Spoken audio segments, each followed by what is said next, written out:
Hey everyone, good afternoon. This is Jake Valancourt with 10X Engineered Materials. Thank you for joining us today. We're actually going to start the webinar right on time to be respectful of people's time. I am joined by Ed Schmidt, who is also with us today. He's a partner at 10X Engineered Materials, and I'm also joined by Brandon Raymond. And we have Elena Warders from 10X. Brandon's from Allredi. Ed and I are from 10X, and Elena is running the chat. And any questions you have throughout the presentation, please go ahead and type them into the chat. Elena will mark them as a question, and we'll do our best to answer them at the end in the Q&A session. If we don't get to you, don't worry. Someone will reach out and make sure that we answer all questions before the end of this week. So with that, Brandon, Ed, would you like to say a quick say hello? Sure. It's great to have everybody. We really appreciate it. And it's always nice to be able to be on site with folks in Canada when the opportunity arises. We love to provide support where it's necessary. And just hello, I've been with Matt already for about 10 years, been an outside rep for about a year and a half now. And just I just want to be a part of this because I really support that 10X helps us so much when they're pushing their product, and they have a tendency to stand by and always available for any questions we need. So I'm looking forward to a lot of people getting to try out this. Thank you, guys. And just as a reminder to everybody participating, again, any questions that come to mind, type them in right away. Elena will flag them as questions as we go, and we'll do our best to answer all the questions at the end of the Q&A. If we don't get to your question, we will absolutely reach out.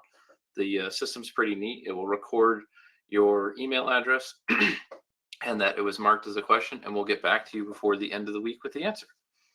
All right, with that, I'm going to start the presentation. So we're going to start really with the basics. So what is a superoxalloy abrasive? All right, this is a new category. 10X is a manufacturer in Indiana that is making a product for mineral wool insulation. And the product was so different, such a leap forward, that we needed to essentially invent a new category of abrasives, and we call that superoxalloy. Excuse me. It is an enhanced alloy with very special properties that make for a really high performance abrasive. And that's where the name comes from. I will not read everything verbatim on the screen. We'll keep going along. So this product is in use in a number of industries. We have customers and applications that are using our products in all the industries you see on the screen. And we are constantly picking up new customers and working with them to get the product doing what it does best for their specific application. Some of these applications on here are not using KinetiX. We will be talking a lot about KinetiX. There's some applications that need a lower profile, or we're replacing aluminum oxide or silicon carbide. In that case, we're typically using the Epix line, and we'll get into a little bit more of that later. So why does this product work better? It starts with how it's made. This product is the byproduct of mineral wool. And mineral wool is made essentially in a giant cotton candy machine, if you will. They take the raw materials, which come from what's left over in the steel making process. They melt that, and they formulate it to get a consistent and strong fiber. Well, at the head and the tail of every fiber is our product. That breaks off, that's rapidly cooled. So you're going from a very high temperature to a solid state very quickly. When you do that, it essentially tempers the material. So our product is a tempered product. It's amorphous. It doesn't have any crystalline domains in it. That makes the product strong on all facets of the surface. So in some abrasives, you have crystals, and if the material hits along that fracture plane, it breaks apart, it turns to dust. And like when you're playing baseball and the bat breaks, the ball doesn't go anywhere. Well, the same thing happens in the world of abrasive blasting. If we're making a lot of dust, we're actually wasting a lot of energy on creating that dust and not creating that nice profile that we need before we coat the surface. Being made from mineral wool also has another benefit, and that is safety. The ingredients that mineral wool manufacturers use are selected specifically to be biosoluble. So if the material is breathe into your lungs. The biosolubility of the product is awesome because in just a few days, your lungs are actually able to clear that out and cause no long-term harm. We'll get into a little bit more of that on another slide. The product, because it's such a strong particle, leaves a very bright, clean, profiled finish with minimum embedment. So what we talked about so far is essentially how the product is made and a little bit of why that helps being a high performance abrasive. How does that benefit? One of the benefits is significantly delayed flash rusting, and we'll get into a little bit more of that later, but that covers the slide. So we talked a bit about the safety. We'll go into a little bit more of that now. The product is SSPC AB1 certified. And yes, it is still SSPC. I don't know when they'll be changing it to AMP. It's also on the CARB list, and it's also on NAVSEA's MIL-SPEC, which is NAVSEA is like the command authority for the U.S. Navy. And it's listed on a number of Department of Transportations in the state, in states in the United States. And there's a lot of customers that are already using this product in Canada. So it's in lots of specs and available throughout Canada with Allredi. The product has an IARC monograph, or excuse me, mineral wool insulation has an IARC monograph. IARC is the International Agency for Research on Cancer. They're part of the World Health Organization. And what a monograph is when these scientists all get together and they look at a study of studies. And that monograph determines, not just on this material, but on all kinds of materials, whether a product is cancerous or carcinogenic or not. And the monograph that exists for mineral wool says that the material is not carcinogenic. No other abrasive is made from a material that has an IARC monograph that we're aware of. So this is a huge benefit. Again, being biosoluble, if you breathe the dust in from the abrasive, it's going to rapidly clear from the lungs and will cause no long-term harm. And it can be disposed of by conventional methods. And in many situations, it can be left on the ground or even disposed of in water because the product is just really clean. Again, you'd want to check your local regulations. Some areas may not allow that. So because of the way the particle is made, it's tempered. That means that it's an amorphous structure, and that unlocks a lot of performance benefits. Because it's a tempered product and it's amorphous, not having those crystals, the particles are able to be blasted at a higher pressure threshold without pulverizing. And other abrasives, other mineral abrasives specifically, have crystals in them and they're weaker. And that weakness means that they turn to dust faster, and you need to use more material or more pounds per square foot. And they also generate a lot more dust during blasting. The amount of energy that we deliver to the surface is higher with our products, so much so that we actually outperform abrasives that are much harder than our abrasives as well. And that is a significant advantage.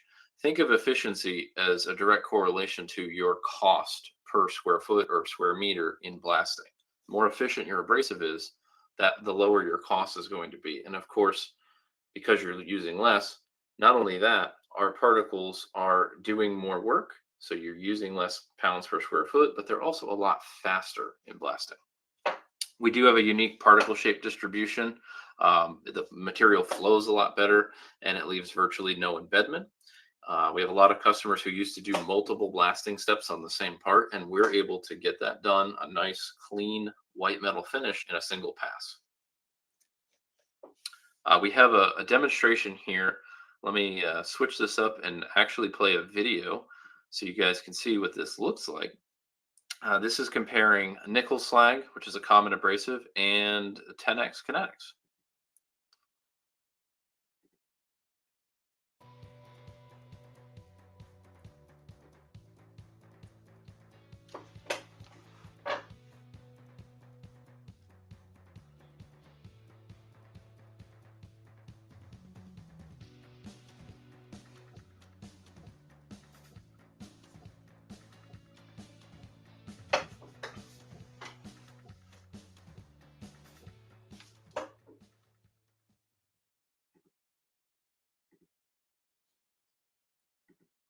All right, I hope that demonstration in that video was helpful to see the dust difference. It's a remarkable difference over other mineral abrasives. Again, that's from the particle toughness being tempered, and just being a lot more durable of a particle. Something else that's important to talk about is adhesion. So after we blast, what's our adhesion? Is it going to be lower than other abrasives, higher, or the same? And we have what I love this story. This is an extreme example, but this is an asphalt milling bit. So in a road eating machine, they have these metal bases that are braze bonded, or sorry, the tip is braze bonded to the metal base. And this particular account was using silicon carbide, and they would blast with the silicon carbide, then they would flux clean, and then braze bond the tip to the base. Then they tried 10x. They were able to skip. I believe this was Epix, but they were able to skip the flux cleaning step. Just blasted with the 10x product, braze bonded, and then they did a test. And what they do is put this into sort of a press where it pulls apart and measures the amount of pressure in psi until failure, so they know what they're getting in terms of an adhesion strength. It's a mechanical way to measure adhesion. Well, with the silicon carbide blast job, they would get failures around 5,000 psi. When they tried 10x, they didn't actually get a bond failure. What they got was the tungsten carbide tip shattered, and the bond was still holding part of that, the tip that was left. It's just an amazing leap forward in adhesion strength, and that's just something we've not seen in the industry with any other abrasive. So really cool benefit. Just wanted to touch upon that. And we talked about this briefly at the beginning, rust bloom. So what we have on the top left is we 10x had a customer. This was in Houston, Texas, where they blasted with copper slag on the far left of the panel, and on the next section that's a little bit brighter, they blasted with garnet, and then on the far right hand side of the panel, they only blasted with 10x. And this is on the first day. You can see what it looks like. One thing I will point out on the day one panel, you can see that where we blasted with 10x, you have much cleaner metal than garnet or copper slag, which again, we have particles that are very little or very few of those particles are shattering. So we're getting a really white, clean finish, which helps adhesion and just gets us a better finish quality for the jobs that you guys do. If you look on day two, you can see that there's rust bloom is starting to form on the garnet and the copper slag panel, but on the far right, the 10x panel is clean. And now if you look at the bottom left of the screen on day three, you can see that in these humid conditions, copper slag and garnet are completely flashed over. And on the 10x panel on the far right, it's completely clean. We do have some overspray on the right or on the left-hand side of the 10x section. That was just due to the garnet dust that got on there. There's a term I like to use, AIC, that is abrasive induced corrosion. And I came up with that actually when working with the US Navy, where they were doing some testing, and we'd go into a submarine and look at an area that had been blasted with 10x versus an area that had been blasted with coal slag. And we take out a microscope and look at the metal very closely. And 8 hours after blasting, this was inside of a large ballast tank, so it takes weeks to blast these. But 8 hours after, we were able to get in there with an inspector, and he and I looked at the surface under the microscope in a lot of areas. Everywhere that had been blasted with coal slag, you could see little bits of coal slag that were embedded in the surface, and you could see a tiny bit of orange right around that piece of coal slag. And when we went to the other ballast tank that was only using 10x, we couldn't find embedment. We looked for it, but when you look at the surface, you couldn't see any rust. It's not happening, and that is a huge difference. It's a really big benefit for jobs or workforces where you're not doing a quick blast and then getting a primer on. It just gives you a lot more flexibility. So that's something to think about as you're considering, what do I struggle with on a day-to-day basis in the blasting environment. A lot of people ask, okay, can this product take off a thick, difficult to remove coating? I won't go into the full story on this particular field report, but this is a very, very thick coating that we blasted off. It was multiple layers and about 250 mils thick of all kinds of different paint. It was on a paint rack, and they had tested all kinds of abrasives on these paint racks. And before we were involved, they made the determination that there was no abrasive that could blast these clean effectively. It would take you a very long time. So they would burn them off in an oven and then hand scrape them. Well, 10X is able to blast it off. They could do it so fast that you could blast an entire paint rack and be done same day, no problems at all. Probably less than an hour, given the size of the paint rack there. So just a really impressive result. We're able to get cut through very thick, difficult to remove coatings. That's one of the things that the product excels at. On this slide, on the left-hand side, well, this is sort of two stories in one slide, but on the left-hand side, this is obviously a small tank, and this customer wanted to see what 50 pounds of copper slag could do. And so we put 50 pounds in a pot, measured it out, and they dialed it as lean as they could before they put the 50 pounds in. They were able to do a little less than a quarter of the tank. So then we put 10X in, dialed it in on a test panel, then emptied it out and put 50 pounds in that pot as well. Now we had the pot, when I say dialed in, I mean adjusting the metering valve. And they went to town and they finished the entire rest of the tank. And if you look closely at the copper slag metal, or the metal that had been blasted with the copper slag compared to 10X, it's just a world of difference in quality. This customer couldn't believe it. They were amazed. They're pulling another foreman in that doesn't even do blasting to say, watch this. I mean, it was a really, really fun demo. And we obviously delighted that customer. On the right-hand side of the screen, this actually Elena was there for me with this particular customer. We went to an account that was given all these hanger hooks, or very similar to a paint rack, but this was specifically for a powder coater.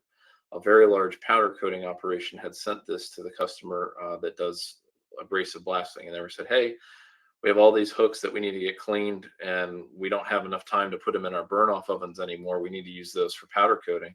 So can you do this for us? And they said, yeah, sure, no problem. They got the hooks, and they were a job shop that only used to use aluminum oxide in their blasting operations. Well, the aluminum oxide was able to cut through the coating, but we only did an area about the size of the palm of your hand in 2.5 minutes. So we understood that was not acceptable. We put in the Epix MP, which is our finer mesh abrasive. And in 20 seconds, we cleaned the entire rest of that hanger hook. I mean, they were blown away. Obviously, they put an order in right away, and they've been using that product ever since. Just goes to show you that our product is able to do a lot more work with a lot less material, and we're also able to cut off coatings that other, even very high priced, very sharp, very high on the hardness scale, just struggle to get done. So this is a bit of a recap here. We talked about how everyone can operate more effectively with less manpower using our products. And that's because it's faster and it's a lot more efficient. We have an unbelievable safety benefit, right? Being biosoluble in your lungs. That's just not unheard of. It's an awesome benefit. I mean, it truly is. The safety is our calling card, and that's an amazing benefit for the workforce. They just don't have to worry about getting a little bit of dust into their lungs. It's not going to cause you harm. Our products are consistently completing jobs ahead of schedule and certainly on time. In all cases, we're able to minimize asset out of service time. Now, depending on your business and what you do and how you do it, this may directly affect you, or that may really help your customer. Shipyards, that really helps their customer, right? And it also minimizes the time that you need to spend in a dry dock. So that being in a dry dock is expensive, but it's also how shipyards make a profit. Well, we're driving higher profitability, and one of the ways we do that for shipyards is optimizing their time in the dry dock. We definitely reduce the need for containment and dust mitigation. The product is very low dust. Obviously, you still have to follow whatever your local regulations are, but this product produces much, much less dust. And we're getting a much higher quality blast. The surface is just, it's a beautiful finish. It's a clean white metal every time, and you get that in one pass. You just can't get that with other abrasives. So it's a big leap forward. We have an example here actually in the rail car industry. And again, like the other slide, this is sort of two separate stories on one slide. So on the left, we had a company that used to be using a product that was actually out of Canada called JetMag. And in this case, they were interested in getting a product that could go faster. And obviously, they wanted to use a lot less material. Well, what they did, they went through a process with us similar to what Allredi Canada does for their customers with 10X, where we looked at what they're doing now, how they're doing it, and what do they want to achieve. And we measured their nozzle on time. We measured how many rail cars they were getting done per silo with their old abrasive. And then we did the same thing with 10X. And switching to KinetiX 2070, it doubled the number of rail cars that they get done per silo of abrasive. And I think a silo there is on the order of about 48,000 pounds. Don't quote me on that, but it's a large silo. On the right-hand side, obviously, we're looking at locomotives, not rail cars. And this particular rail yard switched from crushed glass to KinetiX 2070 as well. And they reduced their consumption. We were able to do 8 times more in their particular application over the crushed glass. So we're just able to deliver unbelievable results. I mean, our results are such an order of magnitude better that often when people first hear about it, they don't believe us. And that's why we always say, that's fine. You don't have to believe us. Just understand the information and bring us in for a demo. And now we can see what the impact is for your business. It's just unbelievable results. Can't recommend more than setting up a demo with Allredi. So we now have a video that I'm going to play in just a second, which will show everyone what 50 pounds, all it is 50 pounds of KinetiX 2070. How far will that 50-pound bag go on a rail car environment? It's pretty impressive. So let me get the video queued up here. Here we go.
So a couple of comments on that video. I still can't believe how low our dust is, even in an environment. There's other people blasting on the other side of that rail car and down the line. I think there's typically 4, but at that time that video was taken, I believe there was 3 nozzles going. I just think that's amazing how low that dust is. And obviously the speed, right? Close to 800 square foot an hour. Really, really impressive results. So I'm going to be going a little bit faster here so that we can make sure that we end on time. This is a a little overview of one of the things that we've done for the U.S. Navy that they were so tickled by. We actually got permission to share this publicly, and I'm just pointing out in case anybody from the U.S. Navy is on here. Document tracking number is in the bottom, so we're following the rules. So what we did was we blasted a sand tank, and actually we blasted a few sand tanks. 3 days after blasting, the tanks, when they were done, they vacuumed the abrasive out and they left them because these tanks, the sanitary tanks in the Virginia class submarine, always need quite a bit of weld repair.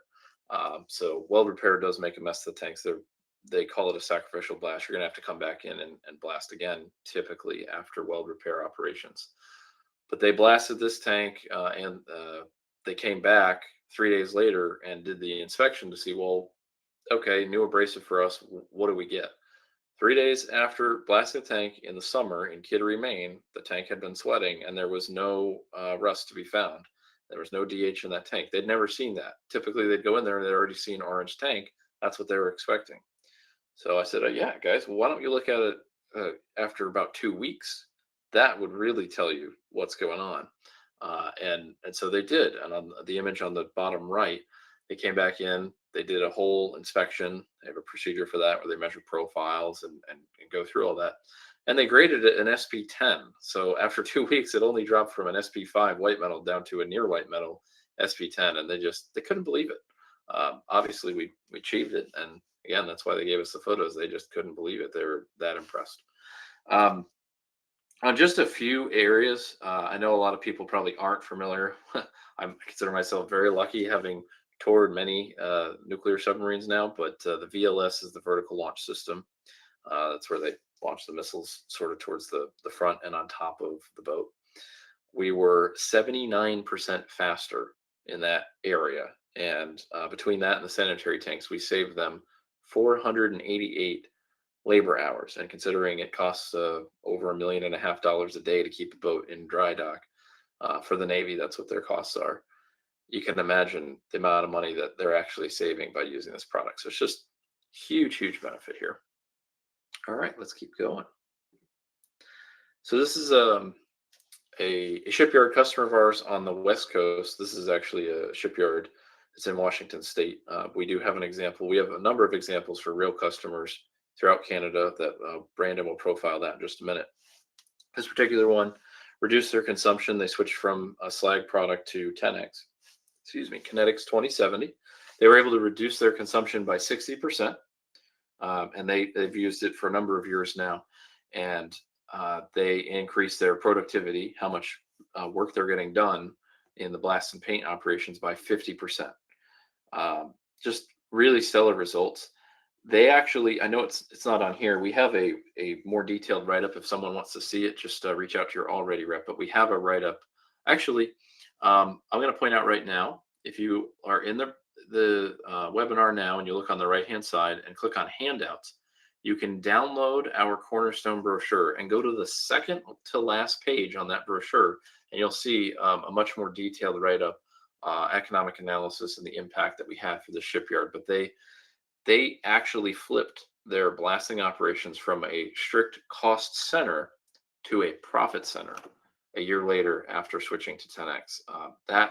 So we didn't just decrease costs, we actually increased their profitability. I just think it's an amazing result. All right, we're going to get on with the show here.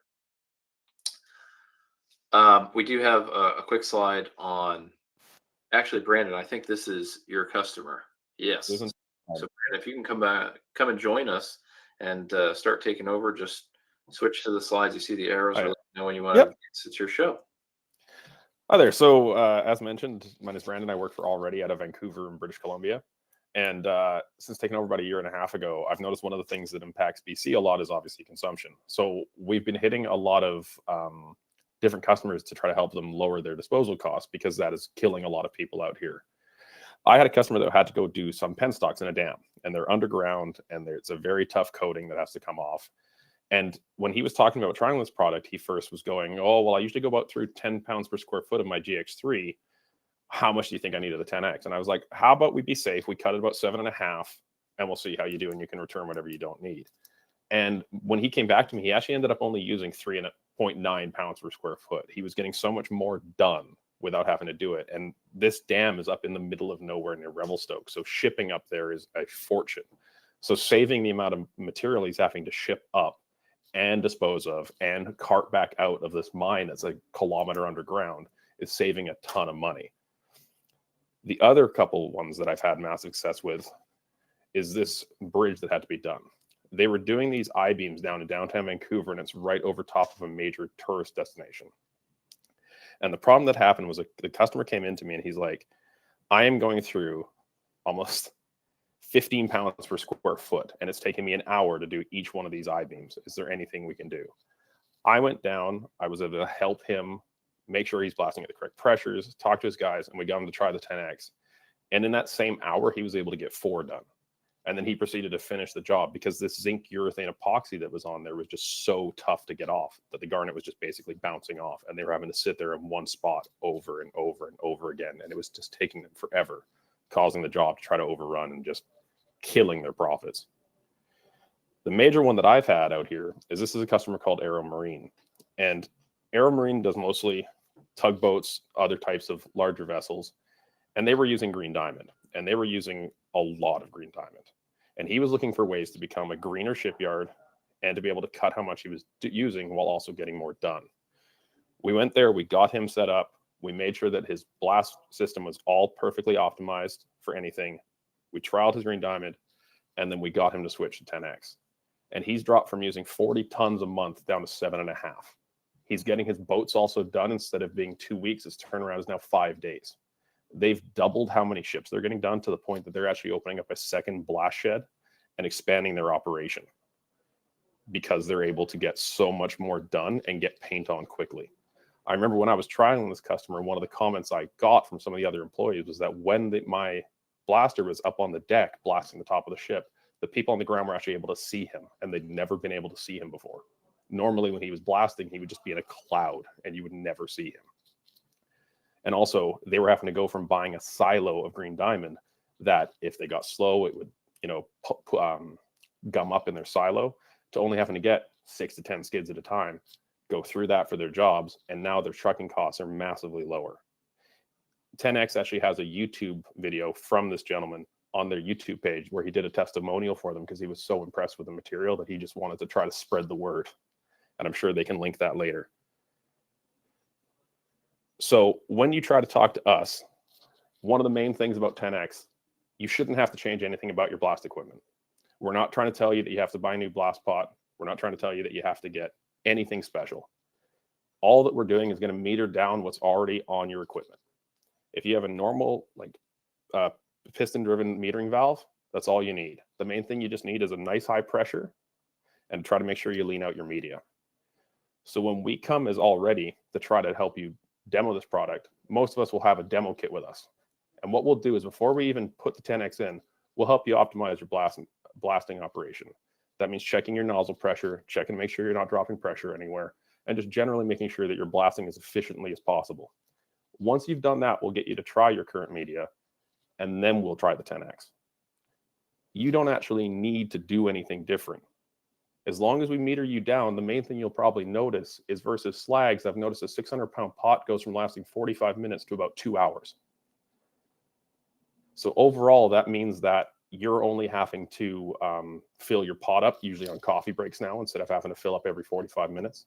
And you're maybe even having to fill your hopper every other day instead of every day. So that's part of what I was just talking about there, where when you book with us, we will always come and do a on-site demo at no cost usually. We'll just come up. It's part of what we do. We want to be the technical experts in your field. We want to be able to help you blast as efficiently as possible, however that may be. It just so happens that this 10X helps make that more possible. Ideally, we just want you blasting at about 110 PSI, 100 plus is best. Higher the better. I know that Jake was mentioning earlier, I've got guys that are blasting up at 130 and the material still handles it. Is there anything else you wanted to bring up, Jake? Yeah, I'll give a quick recap here, and then I'll jump into our Q&A. We've got quite a few questions, so and you actually just hit on one of them, but I'll go through that. And Brandon, thanks for mentioning that video. I've dropped it into the chat. Everyone should be able to see that. Hang out with us. Watch it later when you have a chance. It's a really, really neat video. Ben's a great guy, and he goes through a whole bunch of stuff. It's like 8 or 9 minutes long. So this is kind of a recap just to remind everybody, what did we talk about and what's important to take away from the message? Well, if I had to pick 3 points, I want you to remember that the dust is lower than any other mineral abrasive I've seen on the market. You're going to have great visibility. Your productivity is going to be increased, and your time to blast is going to be decreased. You're just going to go a lot faster. So better visibility, much faster. I'm actually gonna make 4 points. I said 3. The safety, you can't beat that. I mean, we're talking about a product that if you breathe the dust in, even if it's just when you're going in and out of a tank in a ship or something, and you get a little bit in, it's still exposure. So if you're going to have your workforce exposed to something, even if it's only occasionally and an accident, you really want to have that be something that's biosoluble. And we have proof, right? We're talking the World Health Organization has an IARC monograph on the product. It's been in commercial use for over 100 years. The mineral wool has. So it's just take that to the bank, right? You don't get to, if you have an exposure to something that has a lot of silica in it or something that's going to cause a problem, you can't undo that. So I really say, if you're going to be blasting, and it's not a robot, it's a person that's exposed to that, the dangers of that work. It's already a dangerous enough job. Let's make the choice to be safe, right? Now I know we talked about profitability. If you click on the handout, you can download the Cornerstone brochure. Scroll on right to the very bottom. Sorry, it's the second to last page in that brochure. We talk all about the profitability that particular customer achieved. They flipped a cost center to a profit center. That's amazing. And we can certainly do that for others with this product. There's a couple things Brandon went through. It doesn't happen for free, right? We have to optimize, but the optimization is very simple. It's not hard. It can be done in a few minutes, and blasters tend to get used to this product quite quickly. So it can bring a lot of results. Now with that, Elena, and by the way, Brandon, great job. Thank you for being on here and sharing the stories with your customers. Really appreciate that. I think it's great to hear from somebody in Canada who has customers using the product in Canada. What has it done for them? So thank you. Elena, if you could shoot some questions away, and let's see if we can answer everybody's questions. Absolutely, and I will keep an eye on it. So if you guys have any more questions, I'll keep an eye and make sure we continue to mark them. So feel free to keep asking them as we continue to answer through. So first question, how can KinetiX Superoxalloy Abrasives work more efficiently than abrasives rated higher on the Mohs hardness scale? Okay, that's easy. So the Mohs hardness scale is essentially a measure of, does material A scratch material B or not? It doesn't actually tell you the impact strength and how strong the particle is. And 10x is, where it lands on the Mohs hardness scale, it doesn't matter. It's a silly thing to try to measure of an abrasive. What matters is how strong is the particle, and when it hits the surface of what I'm blasting, does it shatter or does it deliver its energy and bounce off and not break? And our product is not shattering. Very few particles are shattering, and we're leaving that clean surface. So I hope that answers that question.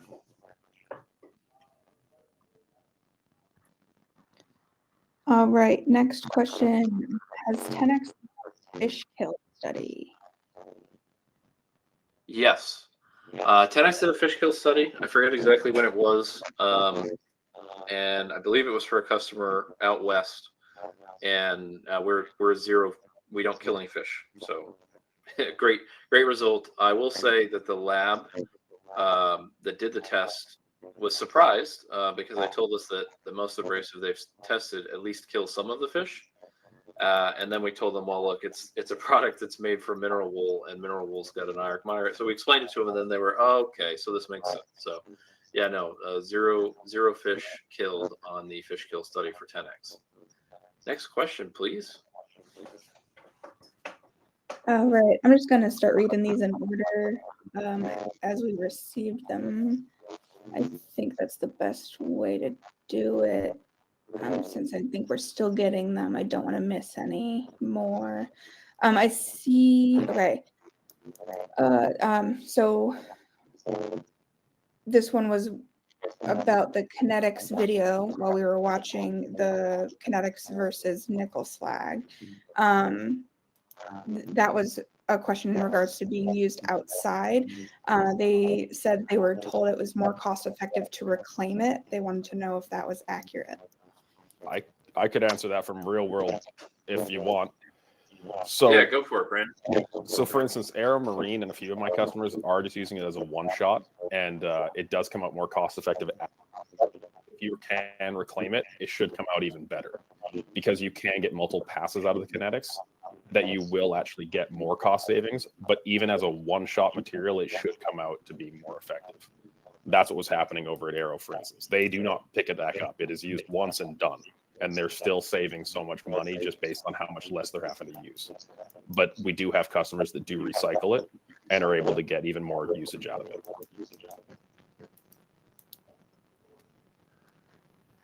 Yeah, same here. Most of our shipyard customers in the States are not recycling because they don't want to spend the labor involved to pick it up. They just want it gone. So, but you certainly can. All right, Elena, what's our next question? All right, continuing along. Sorry, getting some feedback. I don't know where it's coming from. Yeah, I'm not sure. It might be. We're just gonna power through. Might be Ed. If we can all go on Ed. mute, yeah, and then we'll just unmute when we answer the question. Sorry about that, guys. All right, next question. Could 10X be used on cast iron? We have a lot of customers specifically buying Epic's EP and some of them MP and are using it on cast iron. So very common application. Our product, I should go a little further. We don't have the contaminants that you need to worry about with galvanic corrosion. So you can use this on aluminum, stainless steel, no problem. Just bear in mind if you're using so you're good on cast iron, and if you're going to aluminum or stainless steel, you don't want to be using parts in say you're in a reclaim system. You don't want to shoot something that is steel, mild carbon steel, and then in that working mix of abrasives, now you blast with the recycled abrasive, and you're shooting stainless steel, for example. That could cause problems. So if you have to blast something, if you're not just doing the stainless steel or aluminum, and you have a carbon steel in there, you want to make sure that you're using virgin 10X when you're doing that, so you don't have that contamination cause problems. But yeah, absolutely, you can use it on cast iron. Good question.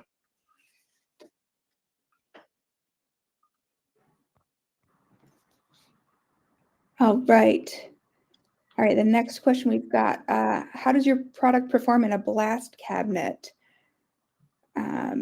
This is specifically regarding, they're looking for something that can cut through OEM wheel paint and powder coat. So I can actually answer that. Garnet user. I actually have a customer that is all they do are wheels and rims for high-end cars like Porsches, Mercedes, and they use the Epix MP. Partially because they wanted to lower their dust that was escaping their blast cabinet and getting on the paint of the cars and scratching up the paint. And also just because they're able to now turn around the wheels a lot quicker. So they found that the Epix cuts through actually faster than the aluminum oxide they were using previously in their pressure cabinets on these car rims. And as I said, all they do is they're one of the people that does all the Mercedes rims and all the higher end cars. It's all they do. And they're based out of Richmond, BC here. And once switching from aluminum oxide to Epix MP, it's all they've used since then, and they will not go back. Yeah, we have the same setup down here in the States. We have a lot of powder coaters that are using our product. We've actually got some medium-sized powder coaters that have gotten rid of chemical stripping because they just don't want to deal with the disposal of that hazardous material essentially. So they've switched to just 100% blasting with Epix MP for the most part. Some of them Epix EP. Yeah, it'll rip off powder real quick. It's impressive. Next question, Elena. That was a good one too. Okay, I'm going to combine a couple here because we've got some that are going into some of the technical details about the products. So looking for blast profile range, the pressure that needs to be blasted at, and kind of that kind of detail about the product. So for blast pressure, I find it's anything 100 plus. I have had people run it at 90. The way I've always had it, and I've noticed it in person and had it explained to me, is that if you were to look at a graph, the higher pressure you basically put into it, almost the more productivity you're going to get. It will eventually taper off, but usually it's way higher than anyone's going to want to hold a nozzle at for a long period of time. So most of my customers are blasting anywhere from 100 to 120. I have a few that are blasting at 130, but they're quite large guys that apparently are able to hold that for 8 hours a day. But in general, it's just when you start hitting with some of these other materials like crushed glass, garnet, stuff like that, when you start hitting the 120 is when you actually notice that you're just shattering it, you're slowing down. Whereas this stuff will just keep going quicker. So what do you need? I'd say at least 90 to 100 to be optimal, but I've seen people run it at even 80 and I've still found it's faster. And then in terms of profile, they've got every range. My shipyard customers, Aeromarine is getting 3.5 mil plus with the 2070 KinetiX. Some people, Mica Creek Dam was only using 4070 because they only needed 2 to 3. And then the Epix is a lower range. It's more aimed at powder coaters. So it's kind of, they've got anything to get you any profile you need, really. Yeah, and either check our technical information or reach out to your Allredi rep. They can help you figure out, depending on what the substrate is and what profile you want on that substrate, then they can make a recommendation of this is the right version of the product to use to get those results. But yeah, we absolutely can cover the whole range out there. Good question. Mm-hmm. Okay, we've got a couple people asking for comparisons to Star Blast and then also comparisons to Garnet. So I can answer that one again if you want. I actually had quite a large customer switch from Star Blast to Garnet to then 10X. So versus a Star Blast, I noticed lately Star Blast doesn't seem to cut as deep. In terms of usage, I found anywhere from 25 to 35% less in real situations. And I know the Star Blast pricing has also been creeping up. So you're getting a lot closer on price is almost identical on that stuff getting now. And it's mostly that if you need anything else that's sort of a coarser profile, 10X is going to give it to you way easier than Star Blast. And then in terms of comparison to Garnet, it kind of depends on what brand Garnet you're comparing it to. I know the GX3, for instance, is quite expensive and cuts deep. The 10X 2070 is basically, at least out in Vancouver, about the exact same price, but most people are finding they're using a lot less of it. That was what the Mica Creek Dam had. The Mica Creek Dam went from using 10 pounds per square inch of the GX3 down to just 3.9 of the 10X, just because it's able to handle those higher pressures.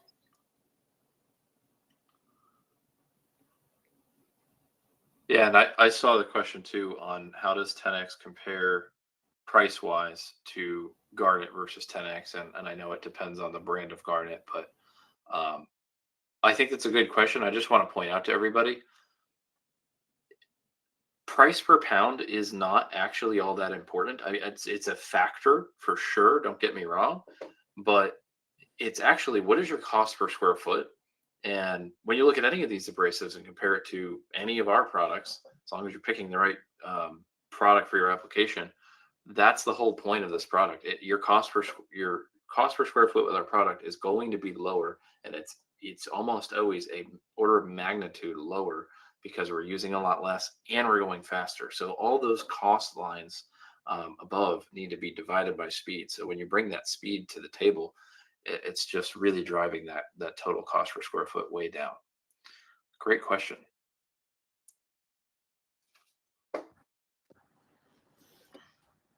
All right. Sorry, I'm making sure I'm not missing anything here. Is there any noted additional wear and tear on the blasting system components that should be taken into consideration? I like this question because I know the answer. So I did a trial at a shipyard that was comparing it to their previous slag usage, and actually the wear is lower because you're moving. I think it has to do with the fact that you're moving less material through the lines. So there's less actually wear. They found less wear on gaskets. They found less wear on couplers. They found less wear on nozzles. Their blasters were having to change their tearaway lenses a lot less often because there was less flying material bouncing off the substrate and hitting them in the face again. So they were actually able to change their gear a lot less often, and a lot of their equipment's lasting a lot longer simply just due to volume of material moving through the hoses and the amount that's bouncing around in the air. Yeah, I think that's a great way to put it. You may not have done this yet, Brandon, but next time you're on a job site where they're running some other abrasive and 10X on the same site, go put your hand on one of the blast hoses and just feel the temperature. Yeah, you can feel it. You can feel it hot and it's vibrating because of the amount of material moving through it. Yeah, and it's hot to the touch, and then you go and you put your hand on a properly dialed in the 10X nozzle, and it's not nearly as hot. And I think it's because we're sending less material through. We're also a different we have that unique shape distribution, so that helps as well.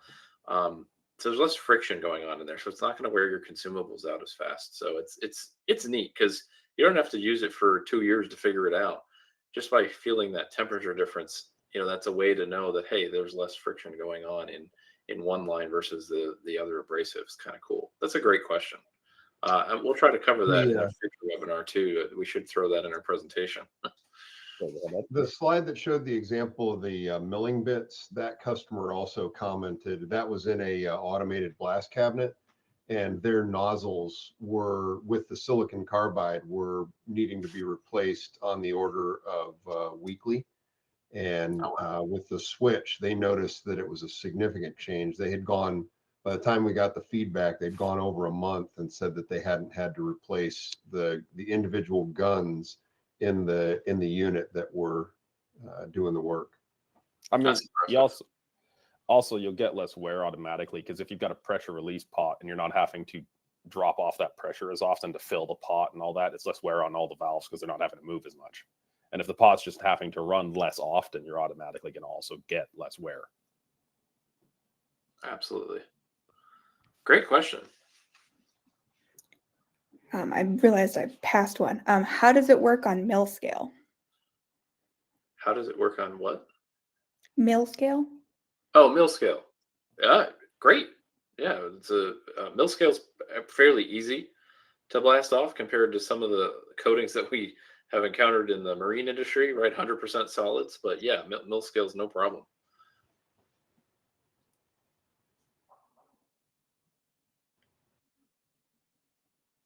The selection of the abrasive is important. If you're not having to remove any paint, then you're going to want to choose.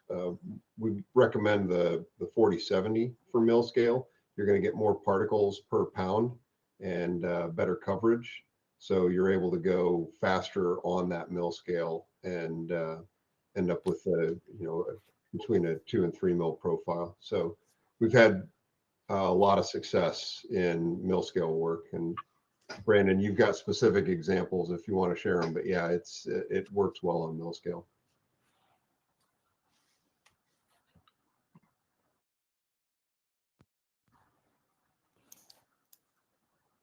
Oh, am I sharing now? Oh, sorry. Yeah, You don't have to. I can just switch to the next question if you're good. Sorry, I mean, the most thing is I've not found anything that works quicker on mill scale yet. My customer is doing large barges, and they were shocked at how fast the square footage per hour was on the side of these barges. Like, it just rips it off because it'll rip off 40 mils of anti-fouling. So mill scale is not really that difficult at that point. Yeah, and your consumption is going to be really low too. That's the other. Yeah. That's what really blows me away. Well, the biggest thing that we noticed is also my customer standing twice as far back and still able to remove the mill scale, so he was getting a much larger pattern. Yep. Great questions. What else have you got for us, Elena? Got a couple more. Next one was how does 10X handle any level of moisture in the blast line? I can answer that. I actually had a customer leave 24 tons outside in the rain because, of course, they did. Don't do that, by the way. If no, you can avoid don't. that, don't do it. It's gonna act like any other sandblasting material when it gets damp. It's not going to be any worse or really any less bad than any other material that gets damp. But the perk is my customer that left their 24 tons outside was actually able to lay it out on a tarp and it dried within a day and was perfectly fine. Yeah. So even if you do mess it up and get it soaking wet, you can actually dry it out and it will just dry out normally and without taking a long, long time. Ed was actually there for that and saw them do it. Yeah, and the reason is kind of cool. Earlier in the presentation, I talked about this is a tempered amorphous particle. There's no space inside of our particles of abrasive for water to go. So the only water that's on there is actually on the surface of the particles. A lot of other mineral abrasives are going to have crystals and places for them to essentially absorb water. No bueno. That's going to ruin that abrasive. So we don't have that problem.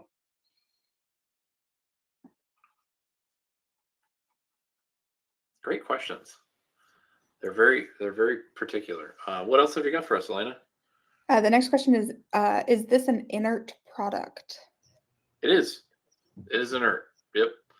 And the World Health Organization has a lot to say about it not being cancerous as well, which is find us another abrasive that has that. I can tell you, don't bother. There isn't one. So. It took me a second to come off of mute. One other comment about the moisture in the blast lines. We do recommend that you have dry air, just as Brandon said, it behaves like any other abrasive. It will operate properly though in vapor blasting systems. It actually operates extremely well. We have a number of manufacturers of vapor blasting systems that are recommending our material because of the way that it flows properly out of the blast pot, and also the performance that they're able to see by dialing it down leaner. So it doesn't have a problem in working cooperatively with a moist environment if it's designed that way. And if you have wet air, we do have customers that have had that problem. You can power through it, but ultimately, if it gets to the point where it's condensing inside the blast pot, you run the risk of having clogging down in the metering valve. That's a great point. Thank you, Ed. All right, Elena, what else have we got?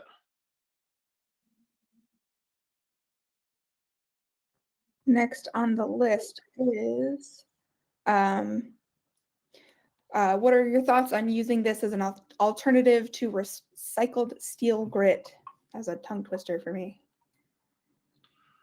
Recycled steel grit, not steel shot, I'm going to assume. And I'll let the other guys jump in here. But in my opinion, steel grit, honestly, phenomenal abrasive. It's highly recyclable. It's fast. It's low dust. However, there's always a gotcha. Flash rusting. If that is ever a problem for you, steel grit can be a bear. It does embed, and it will, rust makes rust. So steel grit will after blasting steel grit, you can flash over very quickly if you don't have DH. And our product won't do that. You're also on quality. I have blasted myself. Well, not myself, but I've blasted using steel grit a number of times. And I can tell you, it is not easy to get an SP5 white metal finish. It's not going to happen in one pass. So if finish quality is really important, that's another advantage. And as far as speed, steel grit's fast. However, if you really want to go as fast as possible, I think in a lot of applications you can get our product to go faster as long as you optimize, right? Follow the recommendations and blast at a high pressure at the nozzle. And you have good, clean, dry air. You're going to get higher quality finish, and you're going to be able to go faster in many applications. Brandon, Ed, you guys have anything to add to that? The only thing I was going to say is also the wear thing. I mean, steel grit chews through your Oh. equipment and your Oh, yeah. lines and everything. Like, it chews through everything, so you will get less wear. And it depends on if you're buying true recycled grit. I guess you don't have to deal with the scrap surcharge as much. But if you're buying brand new steel grit, the pricing is always constantly yo-yoing as well due to the scrap surcharges. At least out here it is. So I know sometimes that's a lot more difficult, whereas 10X is always readily available, and it's not like the price is constantly jumping around. Great point. Yeah. The wear is very different profile on the wear. Elena, I'm seeing a question on somebody who uses 80 mesh aluminum oxide. Let's see here. What would be a suitable replacement? And our typical coating thickness is 1 to 15 mils, it looks like. So on that question, it depends on what you're doing. It's going to be one of the Epix products to replace the 80 grit aluminum oxide. It's probably going to be Epix MP. But depending on what your substrate is, is it aluminum? Is it steel? Is it stainless steel? What are you blasting? And also, what profile you're talking about your typical coating thickness? Well, coating manufacturers often have a suggested profile range. So, if you get with your Allredi rep and tell them, here's my coating system, this is the range they want us to be in. We'd like to be on this side of the range or that side, whatever. We can make a recommendation. But yeah, we can absolutely replace aluminum oxide. We convert aluminum oxide customers every week. Sorry, I just saw that one pop in, Elena, and I don't know who asked it, but I want to answer that one because it popped right up. And do we have any others? Yeah, we still have quite a few. I'm not sure. Was it scheduled to end at 4:30? I don't want to take over people's. Yeah, it afternoon. was. And what I'll say is, anybody, if your question has not been answered, what we'll do is we'll go for like 10 more minutes, just go over a little. If your question's been answered, feel free to drop off. Please take advantage of this offer. Reach out to your Allredi rep, and anybody who wants to stick around, we'll answer as many questions as we can in the next 10 minutes. And thank you, everyone. Thank you, Brandon and Ed, for putting this on, and Elena for running the whole chat. So with that, let's keep going until say 4:45, and then we'll cut it off there. And of course, if we don't get to you, 10X and Allredi Canada will reach out to you very quickly and make sure we answer your question. Thank you guys for coming on, though.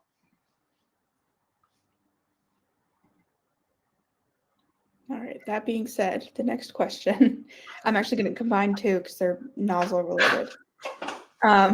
What size nozzle do you recommend?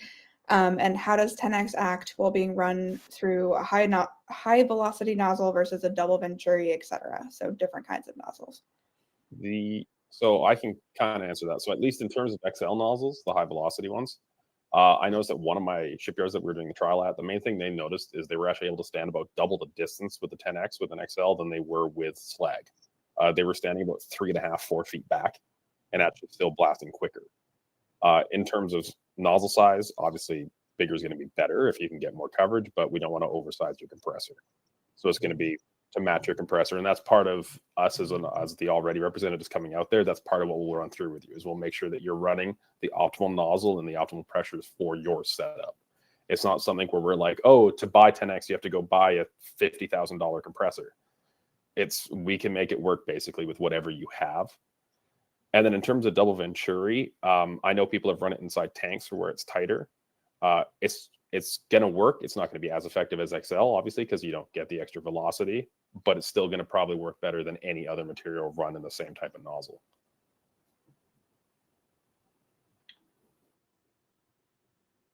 The double venturi for mill scale is often helpful as well, because you can take those, instead of having to worry about a hot spot when you don't have coating to work your way through, the double venturi spreads that out and will allow you to get more surface done with an easier to remove,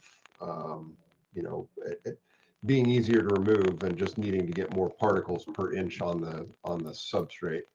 The double venturi can be helpful in those instances.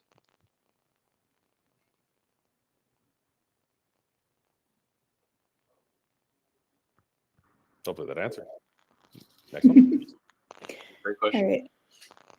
Next question.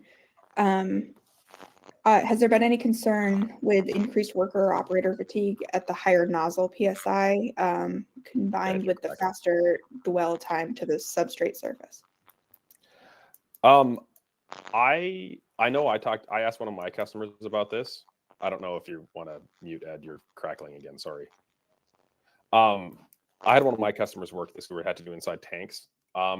They were trying to blast at a high pressure anyway, but we hopefully aren't having to. We want to optimize you to be blasting at a higher pressure regardless, because it's always going to be better. Most medias are going to function better at around 100, 110 psi. From what I've noticed, if anything, we should be having you blast a lot quicker. So your guy who's really shouldn't be getting as fatigued because they're able to actually be done the job faster.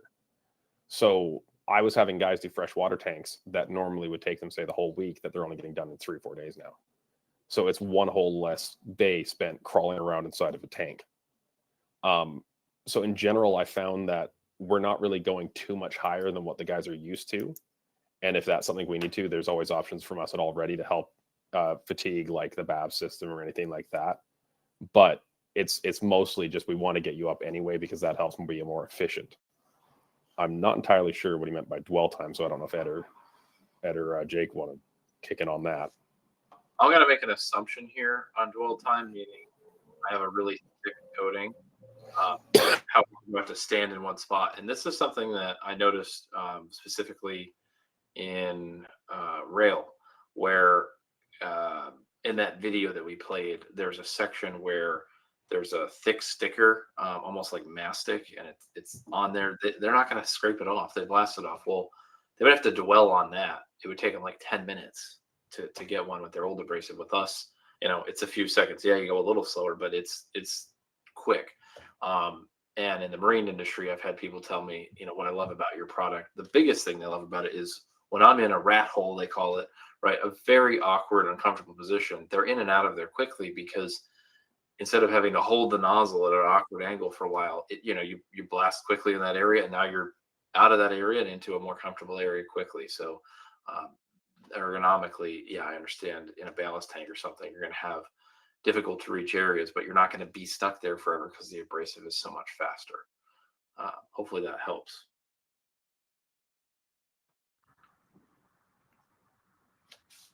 All right.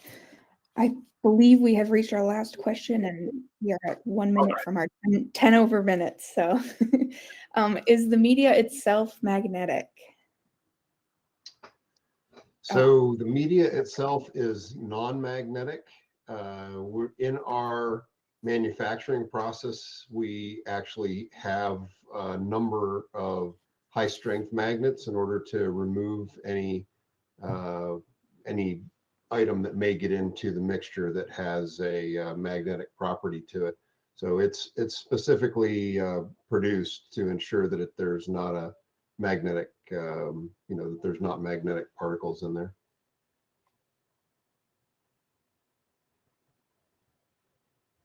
Awesome. Great questions. All right. Well, we reached our time. Brandon, Ed, Elena, thank you guys. Thank you Allredi Canada for having 10X present to all these customers. Thank you guys. Have a great night. Thank you.